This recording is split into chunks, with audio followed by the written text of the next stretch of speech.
या पुढच्या काही गोष्टींनी तुम्ही तुमच्या आयुष्यात अक्षरशः नुकसान करून घेताय आणि त्या गोष्टी काय आहेत ते जाणून घ्या. पहिली महत्त्वाची गोष्ट ही आहे की तुम्ही भूतकाळात रमताय. भूतकाळात रमणं थांबवा. तुम्ही वर्तमानात जगा आणि भविष्याचा विचार करा.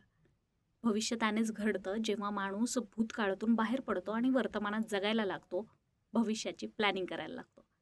दुसरी महत्त्वाची गोष्ट, लोक काय म्हणतील याचा विचार पहिल्यांदा थांबवा.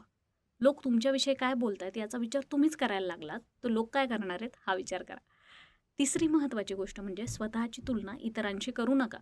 कारण तुम्ही युनिक आहात. प्रत्येक माणूस इथे युनिक आहे. कुणीच कुणासारखं नाही. त्यामुळे ती तुलना थांबवा. चौथी महत्त्वाची गोष्ट ही आहे की स्वतःवर शंका घेणं पहिल्यांदा थांबवा. मला हे जमेल का? मी हे करू शकेल का? असं केल्याने माणूस कधीच यशस्वी होऊ शकत नाही.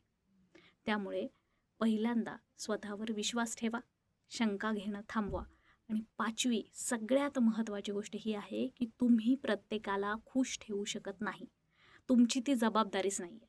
कारण स्वतः ग्लास जेव्हा रिकामा असतो ना, तेव्हा तो दुसऱ्यामध्ये काहीच ओतू शकत नाही. त्यामुळे आपला ग्लास पहिल्यांदा भरलेला हवा. स्वतःला आधी आनंदाने भरून टाका. तुम्ही स्वतः खुश राहा, तर तुम्ही इतरांना आनंद देऊ शकाल. आणि मुळात इतरांच्या आनंदाची जबाबदारी तुमची नाही आहे. या 5 गोष्टी लक्षात ठेवा आणि तसेच वागायला लागा. तुम्हाला काय फरक जाणवतोय हे मला कमेंट करून नक्की सांगा. या चॅनलवर नवे असाल तर पहिल्यांदा सबस्क्राईब करा आणि हो, बेल आयकनचं सुद्धा बटन दाबा. आणि ज्याला कोणाला या रीलची, या शॉर्ट्सची गरज आहे त्याच्यापर्यंत हा व्हिडिओ नक्की पोहोचवा.